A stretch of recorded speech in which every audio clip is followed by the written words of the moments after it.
Hello students, how are you? Well, this is S.K. Mehta. I am with you with the next chapter of our social science, that is natural vegetation and wildlife. So this is a chapter of geography and name of chapter is natural vegetation and wildlife. See, you must have seen many type of trees, bushes, grasses and even birds in your surrounding.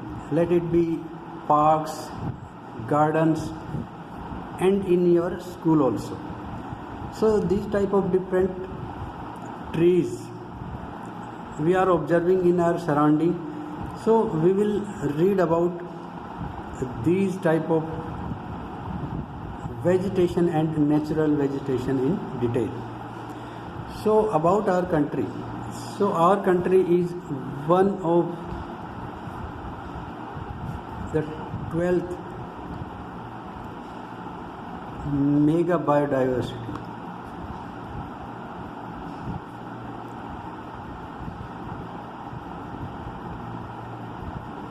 Of the world. Means India is one of the 12th mega biodiversity of the world. So what is biodiversity in this? Area which is having life, that is we can say biodiversity. So this is mega biodiversity and there are 12 mega biodiversity in the world. So India is one of them. So why it is one of the 12th mega biodiversity of the world? Because in India we are having some 47,000 species of plants. 47,000 species of plant, which makes India, or which gives the India 10th place in the world and 4th in Asia. So India is having 47,000 species of plants, which makes 10th position in the world and 4th position in Asia. 10th rank in the world and 4th in Asia. Other than this, there are some 15,000 flowering trees or flowering plants, again which constitutes almost 6% of the world flowering plants. It makes almost 6% of the total flowering plants of the world.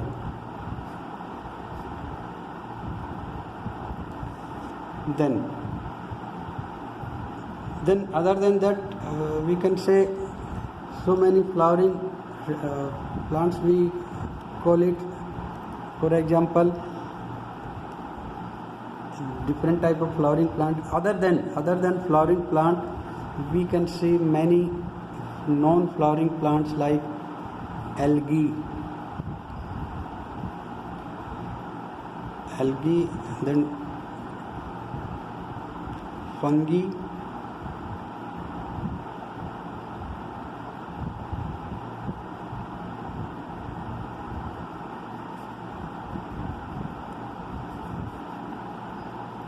so these are the non-flowering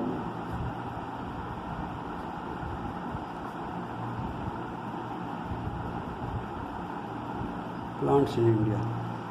Then about the animals, we are having some 90,000 species. Now 90,000 species of animals in India. other than that we can say so many aquatic animals are also available in India. Aquatic animals in the means that is water animals like fish and other water animals. Then about natural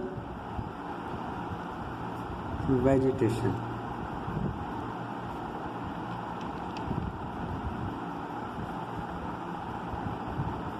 How we can define natural vegetation? This is very simple. By the both word we can derive our definition. That is vegetation, or it is referred as a plant community. It is referred as a plant community which grows naturally without human beings' aid. It is a plant community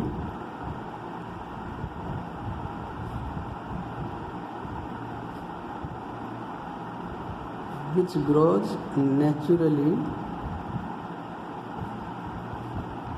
without human aid. Then further we can say and left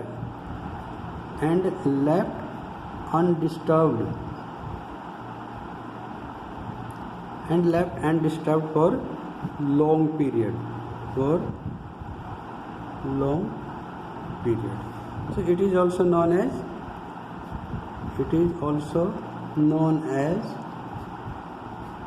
virgin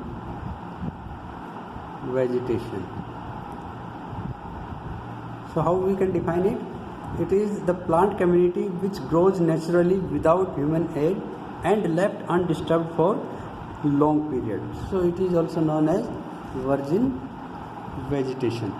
So virgin vegetation, that is of two types. One which is basically indigenous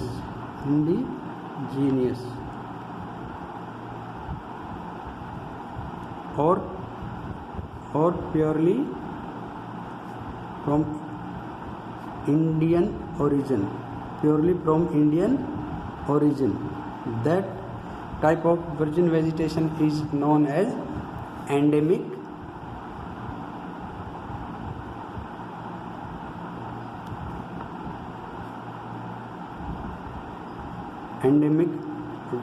vegetation, and which are brought from outside, and the vegetation which are brought from outside of India, that is known as exotic vegetation. Clear? So these are the two terms, very important terms. The first one is endemic vegetation or indigenous vegetation, which are basically or purely from Indian origin, and the vegetation which are brought from outside, that is exotic vegetation. Then comes, you must have heard many times about flora and fauna.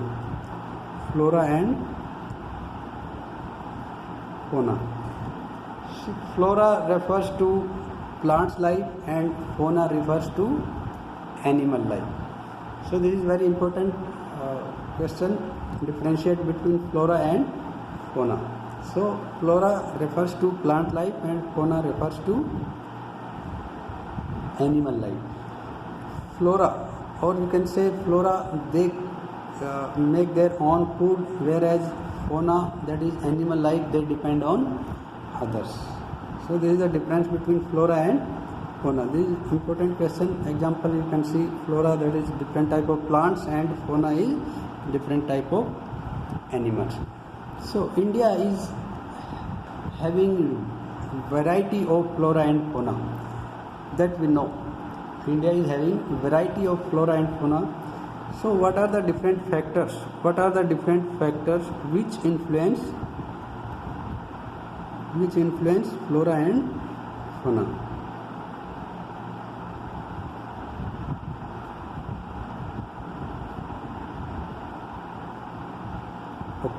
Now there are two factors. One is relief and second one is climate. So these are the two main factors which influence the variety of flora and fauna on the earth.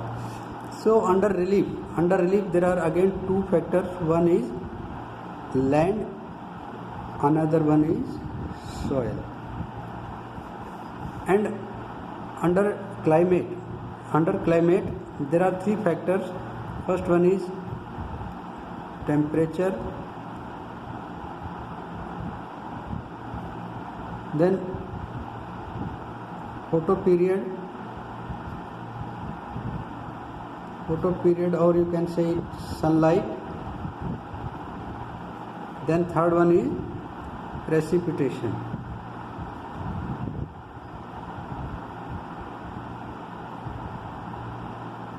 So these are the altogether total 5 factors which influence the variety of flora and fauna on earth.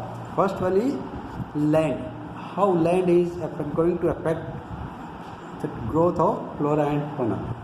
We know that land affects the natural vegetation directly or indirectly. We must have seen different type of vegetation on different features or different reliefs. What we can say, the mountains, plateaus and plains. These are the different relief area, and all these relief areas are having different type of vegetation. We can say that the fertile land is almost devoted to agricultural activity. Then other part like undulating areas, rough areas, these are having grassland and woodlands or even different type of trees, and that give the shelter to the wildlife also.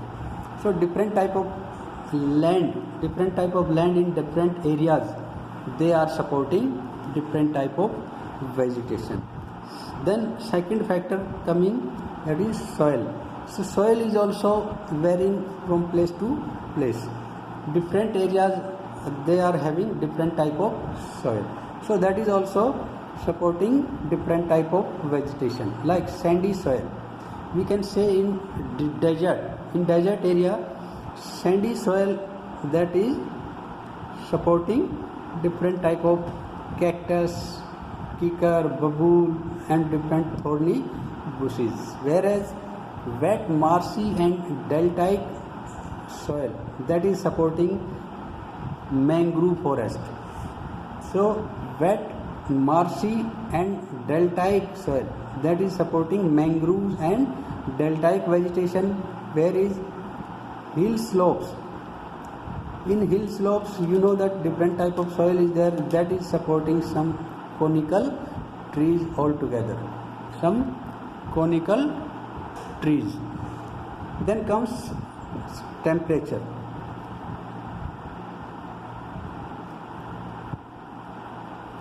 So temperature, how it is going to affect the growth of flora and fauna.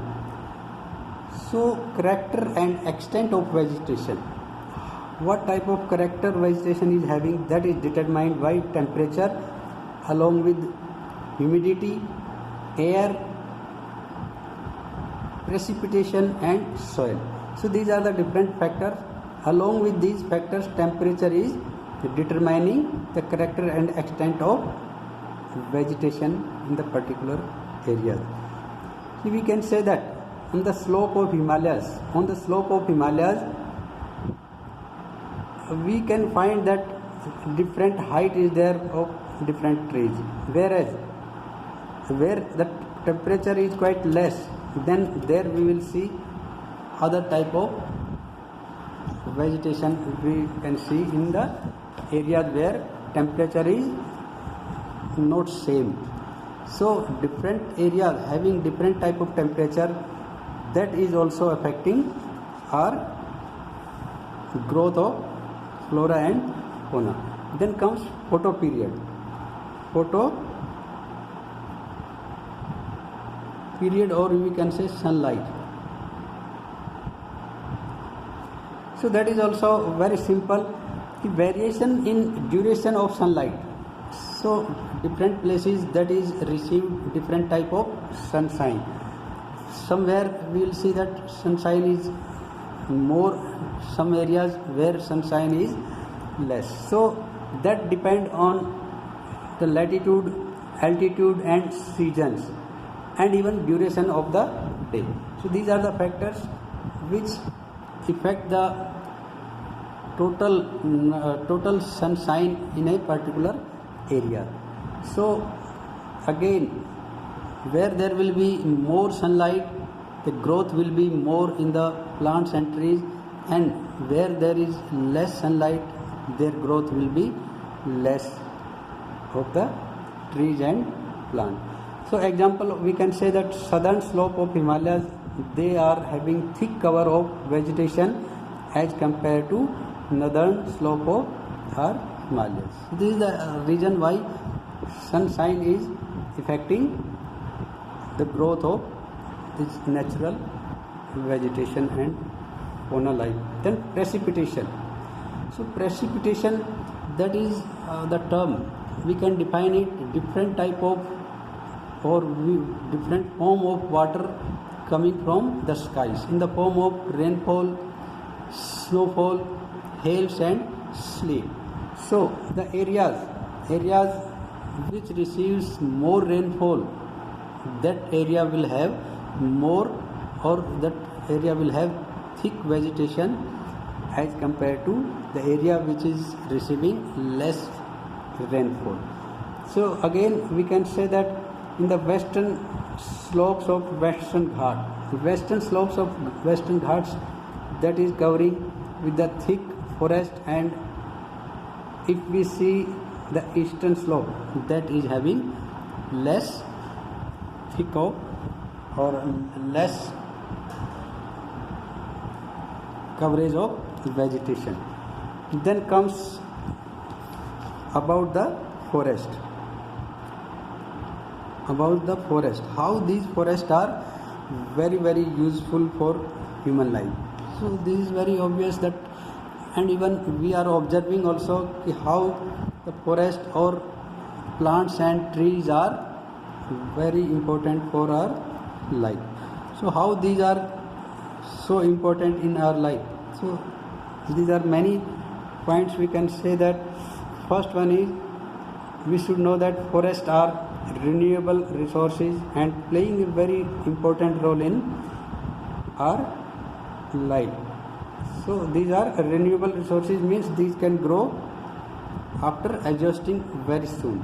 Okay, if these forests are exhausted, then again these are grown with a short span of time.